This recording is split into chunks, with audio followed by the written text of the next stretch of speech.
ایک ملک کا بادشاہ بہت رحم دل اور نیک تھا۔ رعایا کے حق میں بہت اچھا تھا۔ چنانچہ تمام رعایا اس سے محبت کرتی تھی اور اسے خوب دعائیں دیتی تھی۔ اسی ملک کے ایک دور دراز گاؤں میں ایک کسان رہتا تھا جس کی یہ خواہش تھی کہ اپنے نیک دل بادشاہ کی زیارت کی جائے اور اسے کوئی تحفہ دیا جائے۔ اس نے اپنی بیوی سے مشورہ کیا کہ میں بادشاہ کو ملنے کے لیے جانا چاہتا ہوں اور میری خواہش ہے کہ میں اسے کوئی تحفہ بھی دوں۔ تم مجھے مشورہ دو کہ میں بادشاہ کے لیے کیا تحفہ لے کر جاؤں۔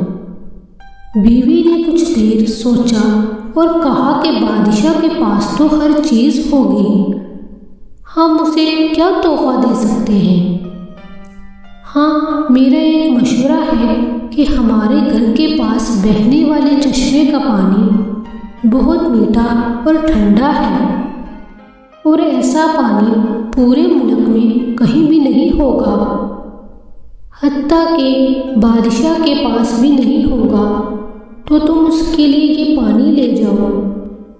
کسان کو یہ تجویز پسند آ گئی اور اس نے اپنے چشمے سے پانی کے 2 گھڑے بھرے اور اپنے گدھے پر لاد کر بادشاہ سے ملاقات کے لیے روانہ ہو گیا۔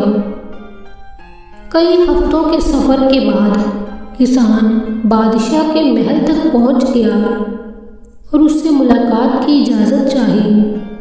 اجازت ملنے پر بادشاہ کو تحفہ پیش کیا اور اسے بتایا کہ یہ میرے گاؤں کے چشمے کا پانی ہے اور ایسا میٹھا اور ٹھنڈا پانی آپ کو پورے ملک میں کہیں بھی نہیں ملے گا۔ بادشاہ کے اشارے پر وزیر نے گھڑے کا ڈھکن اٹھایا تو کئی ہفتوں کے سفر کی وجہ سے پانی میں بدبو پیدا ہو گئی تھی۔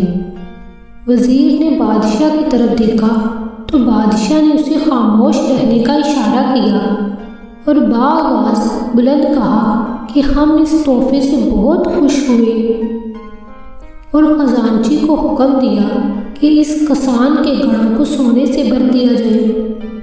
کسان بہت خوش ہوا۔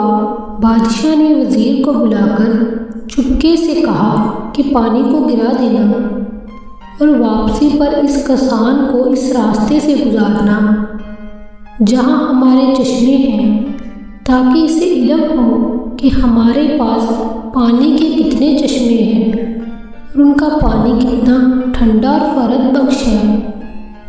چنانچہ جب کسان کو انعامات دینے کے بعد ان چشموں کے پاس سے گزارا گیا تو وہ سمجھ گیا کہ اس کا تحفہ کتنا حقیر تھا، لیکن بادشاہ نے اس کے حقیر تحفے کو بھی قبول کر کے اسے انعام سے نوازا۔